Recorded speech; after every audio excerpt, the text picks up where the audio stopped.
आसुची गणेश पूजा प्रतिवर्ष भली एथर मध्य विभिन्न पूजा मंडप रे प्रस्तुति आरंभ होइतिबा बेले आयोजक माने नुआ ढंगरे पूजा करबाकू तत्पर होइछंती। आडंबर और चाकचक्य सह पूजा विधि संस्कृति और परंपरा को अधिक गुरुत्व देई चलित वर्ष अशोकनगर षष्ठ लाइन रे आयोजित होइछि गणेश पूजा। 32 फुटर उच्चा गणेश मूर्ति होइतिबा बेले कला संस्कृति और परंपरा को अधिक प्राधान्य दिया जाइछि बोली आज पूजा कमिटी पक्षरु आयोजित सांबादिक सम्मेलन रे सूचना दिया जाइछि। पूजा आयोजक ए हरिपात्र और ए संतोष पात्रंक प्रत्यक्ष तत्वावधान रे दीर्घ वर्ष हैला पूजा आयोजन करा जाउछि। चलित वर्ष पूजा को अधिक आडंबरपूर्ण करिबा पई योजना करा जाई पूजा कमिटी घोषणा करा जाइछि। उपदेष्टा अछंती विशिष्ट उद्घोषक ऋषिकेश पाणिग्राही, वरिष्ठ सांबादिक प्रकाश पट्टनायक और अंबिका दास, कॉर्पोरेटर सुरेंद्र कुमार महाराणा सभापति थिबा बेले उपसभापति वरिष्ठ सांबादिक शक्तिधर राजगुर और अशोक कुमार ब्रह्मा, संपादक ए शिवराम पात्र, जुग्म संपादक सांबादिक देवहरी बेहेरा और समीर कुमार आचार्य कोषाध्यक्ष दायित्व रे अछंती। कोषाध्यक्ष दायित्व रे अछंती पी सत्यनारायण और किरण कुमार साहू। संयोजक दायित्व रे अछंती व्यवसायी प्रभाकर पाढ़ी। मीडिया सेल मुख्य भावे सांबादिक सुदीप कुमार साहू को मनोनीत करा जायछि। कार्यकारी कमिटी रे बहु विशिष्ट व्यक्तिविशेष रहिछंती।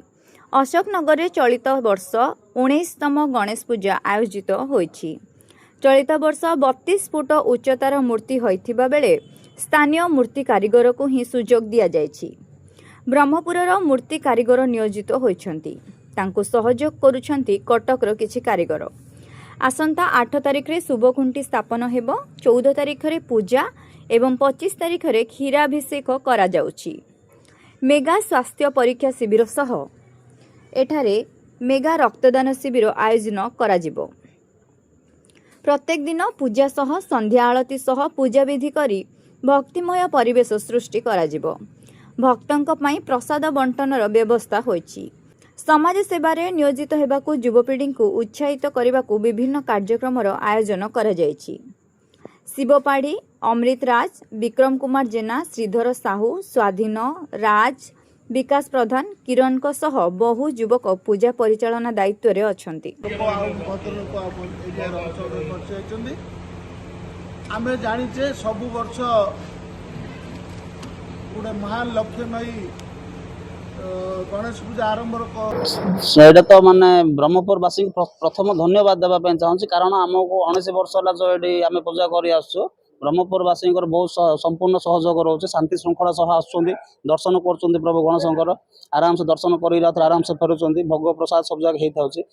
गत वर्ष जो आम जो कलु आमको जो युव छात्र पीढ़ी जो माने स्व इच्छा क्रमे आसिक 1008 रक्तदान शिविर में सहयोग संपूर्ण सहयोग ऑफिशियली पुलिस डिपार्टमेंट कथा कहतु कि सांबादिक भाई मान कथा कहतु समस्त संपूर्ण सहयोग आम जो सक्सेस होगा एथर मनोबल बढ़िलो बढ़ईकि एथर कौन कलु आम गोटे चेष्टा 31 फुट रोटे मूर्ति करी आम लालबाग राजा गोटे माने लालबाग राजा को जमी जो गोटे पूजा होती सेमती स्टाइल गोटे पूजा करा गंजाम जिलार ब्रह्मपुर होगा बहुत माने माने इच्छा थी आम मान समस्त या भाई रमेश बाबा जो मूर्ति एथर जो माने संपूर्ण इच्छा थी कि गोटे थर हो कहीकि पिला लोग गणेश मूर्ति बनवार कला थिला तो से कला अनुजाई प्रथम थर गोटे थर बड़ मूर्ति कर इच्छा रखी तो घर पाखे कर बड़ विषय किसी ना तापर रहा ब्रह्मपुर जो जी जो अच्छा सांबादिक भाई मान हो आडभोकेट भाई मान समस्त जो पूजा कमिटी गोटे नुआ कमिटी गठन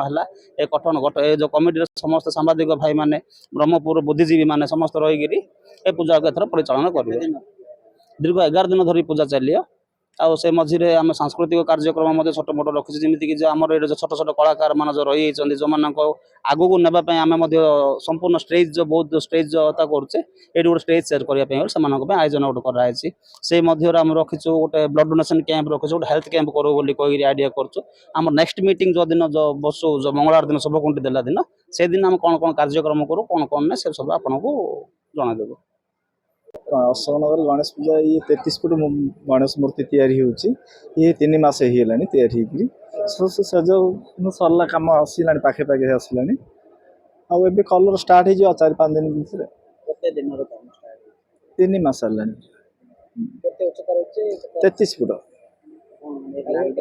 ଲାଲବାଗ ଡିଜାଇନ 7 ଜଣ ଲାଗିଛନ୍ତି। 7 ଜଣ ଲାଗି ଛୋଟ ବଡ଼ ତିନିଟା କାରିଗର ଅଛି। ହେଲ୍ପର ଗୋଟେ 5-6 ଜଣ ଲାଗିଛନ୍ତି। ଏମିତିଟା ଲାଗିଛୁ ସବୁଠୁ ବହୁତ ବଡ଼ ମୂର୍ତ୍ତି। ଚଳିତ ବର୍ଷ ଗଣେଶ ପୂଜା ଆୟୋଜନ କରାଯାଏ। ପ୍ରତ୍ୟେକ ବର୍ଷ ଆମ ଗଣେଶ ପୂଜା ଆୟୋଜନ କରାହେଉଛି।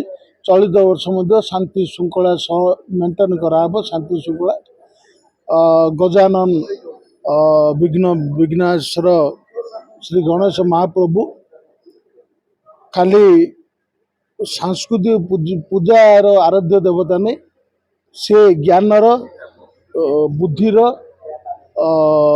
ସାମାଜିକ ଚଳନୀର ପ୍ରତ୍ୟେକ ଦିଗ୍ଦର୍ଶକ। ତାଙ୍କ ଯୋଗୁଁ ଆମେ ସବୁବେଳେ ଦିଗ୍ଦର୍ଶନ ପାଇଛୁ। ଆଉ ଯୁବ ସମାଜ ଛାତ୍ର ସମାଜ ସବୁବେଳେ ଅଗ୍ରସର ଅଛନ୍ତି ତାଙ୍କର ସେବା କରିବା ପାଇଁ। ମହାପ୍ରଭୁଙ୍କ ସବୁବେଳେ ଅସନ ଯୁବକ ସଂଘ ଚେଷ୍ଟା କରିଛି ସାଂସ୍କୃତିକ କାର୍ଯ୍ୟକ୍ରମ ସହିତ ସାମାଜିକ କାର୍ଯ୍ୟକ୍ରମ ଆମ ପ୍ରାଧାନ୍ୟ ଦେଉଛୁ। କାରଣ ଆମର ଆଇ କ୍ୟାମ୍ପ କରାହେଉଛି, ବ୍ଲଡ଼ କ୍ୟାମ୍ପ କରାହେଉଛି, ସ୍ୱାସ୍ଥ୍ୟ ମେଳା କରାଯାଉଛି। ସବୁ ପ୍ରତ୍ୟେକ ବର୍ଷ ସବୁ କରାହେଉଛି। ସବୁ ସମାଜ ସେବାରେ ଆଉ ଫାଇଲ ନେଲେ କୋଭିଡ଼ରେ ସବୁ କାର୍ଯ୍ୟକ୍ରମରେ ଆମେ ଯୋଗଦାନ କରୁଛୁ। ଖାଲି ଗଣେଶ ପୂଜା ନାହିଁ। ଏଥି ମାଧ୍ୟମ ସହିତ ଆମର ଏ ରଖା ହେଇଛି 14ରୁ ଆରମ୍ଭ ହେବ, 24ରେ ଶେଷ ହେବ। ଆଉ 25 ତାରିଖ ଦିନ ଆମର ଯେଉଁ କ୍ଷୀରାଭିଷେକ ହେବ।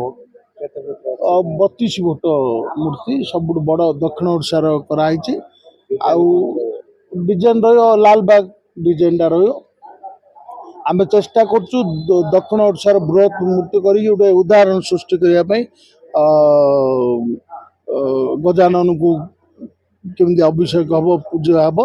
ତତ୍ ସଙ୍ଗେ ସଙ୍ଗେ ଆମର ସାଂସ୍କୃତିକ କାର୍ଯ୍ୟକ୍ରମ ପ୍ରାଧାନ୍ୟ ଦେଇନୁ। ଆମେ ସ୍ୱାସ୍ଥ୍ୟ ଲୋକଙ୍କର ସ୍ୱାସ୍ଥ୍ୟ କାର୍ଯ୍ୟକ୍ରମ କରାହେବ। ସ୍ୱାସ୍ଥ୍ୟ ମେଳା ଗୋଟେ କମିଟି ଗଠନ ହେଲା। ଆଉ ଗୋଟେ ବ୍ଲଡ଼ କ୍ୟାମ୍ପ ହେବ।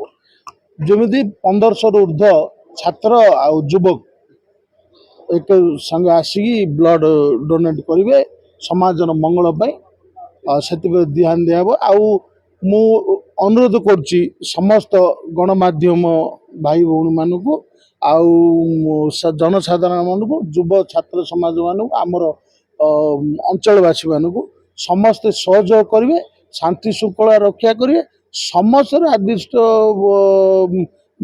ଦେବତା ହେଲା ଗଣେଶ। ଆଉ ଏଇଟା ଆମର କାର୍ଯ୍ୟକ୍ରମ ନାହିଁ, ଆଉ ଏଇଟା ସମସ୍ତର କାର୍ଯ୍ୟକ୍ରମ। ସମସ୍ତଙ୍କୁ ଆହ୍ୱାନ କରୁଛୁ, ସମସ୍ତେ ଆସନ୍ତୁ, ସହଯୋଗ କରନ୍ତୁ, ଆମ ତୁଲେ ସାମିଲ ହୁଅନ୍ତୁ। 8 ତାରିଖ ଦିନ ବିଘ୍ନହର୍ତ୍ତା ଗଣେଶଙ୍କର ଯେଉଁ ପୂଜା ଅନୁଷ୍ଠିତ ହେବ, ଏକାଦଶ ଦିନ ବ୍ୟାପୀ ପୂଜା ଅନୁଷ୍ଠିତ ହେବ। ସେହି ପୂଜାର ଶୁଭଖୁଣ୍ଟି ସ୍ଥାପନ ହେବ ମଙ୍ଗଳବାର ଦିନ ସେପ୍ଟେମ୍ବର 8 ତାରିଖ ସନ୍ଧ୍ୟା ବେଳେ।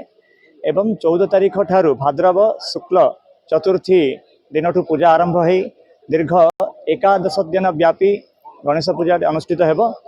ଏବଂ ଏଇଥର ଏ ପୂଜାରେ ବିଶିଷ୍ଟ ବିଧାନ ଏହା ହେବ ଯେ ଗଣେଶଙ୍କର ଚଳ ପ୍ରତିମାକୁ ତାଙ୍କର ମନ୍ଦିରରୁ ଆମନ୍ତ୍ରଣ କରିବା ହେବ ଏବଂ ଅନୁଜ୍ଞା ପୁଷ୍ପ ଦ୍ୱାରା ଆମନ୍ତ୍ରିତ କରିବା ହୋଇ ଯେଉଁମାନେ ଯଜମାନ ବା କର୍ତ୍ତା ଅଛନ୍ତି ସେ କର୍ତ୍ତାମାନଙ୍କ ଦ୍ୱାରା ଏହି ପୂଜା ମଣ୍ଡପକୁ ନିମନ୍ତ୍ରିତ ହେବେ ପ୍ରଭୁ ଶ୍ରୀ ଗଣେଶ।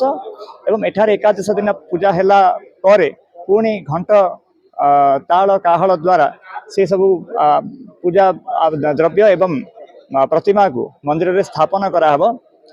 ଏବଂ ଗୋଟେ ବହୁତ ସୁନ୍ଦର ଜିନିଷ ଏଇଠି ହେଉଛି କ'ଣ, ଯେହେତୁ ବିଘ୍ନହର୍ତ୍ତା ଗଣେଶ ନିର୍ବିଘ୍ନ କର୍ତ୍ତା, ତ ସଂସାରର ହଉ କିମ୍ବା ବ୍ରହ୍ମପୁରର ହଉ ବିଘ୍ନ ହରଣ ପାଇଁ ଏଇ ଯେଉଁ ରକ୍ତଦାନ ଶିବିରଟି ହେଉଛି ତାହା ବହୁତ ସ୍ୱାଗତ ଯୋଗ୍ୟ। ଏବଂ ଗଣେଶ ପୂଜାରେ ଯେହେତୁ ଗଣେଶ ବିଘ୍ନହର୍ତ୍ତା, ତ ବିଘ୍ନ ରକ୍ତଦାନ ଦ୍ୱାରା ବିଘ୍ନ ହରଣ କରାଯାଏ। ଏଇ ଯେଉଁ ଅଶୋକ ନଗର ଯୁବ ସଂଘ ଅଛନ୍ତି, କିଛି ହେଉ ବା ନ ହେଉ ପୂଜା ତ ବହୁତ ସୁନ୍ଦରରେ ହେବ। ଏବଂ ତତ୍ସହିତ ସାମାଜିକ କାର୍ଯ୍ୟକ୍ରମ ଅନ୍ତର୍ଗତରେ ଏଇ ଯେଉଁ ରକ୍ତଦାନ ଶିବିରଟି ଅନୁଷ୍ଠିତ ହେଉଛି ତାହା ବହୁତ ସୁନ୍ଦର ହେବ। ପୂଜାଟି ଏକାଦଶ ଦିନ ବ୍ୟାପୀ ହେବ। 14 ତାରିଖରେ ଆରମ୍ଭ ହେବ ଏବଂ 24 ତାରିଖ ଦିନ ସରିବ। ତ ଯେହେତୁ 24 ତାରିଖ ଦିନ ଗୁରୁବାର ପଡ଼ିବା ଯୋଗୁଁ 25 ତାରିଖ ଦିନ ସେପ୍ଟେମ୍ବର 25 ତାରିଖ ଦିନ ଦେବତାଙ୍କର ଅଭିଷେକ ଇତ୍ୟାଦି ହେବ ଏବଂ ବିସର୍ଜନ ପୂଜା କାର୍ଯ୍ୟକ୍ରମ ଅନୁଷ୍ଠିତ ହେବ।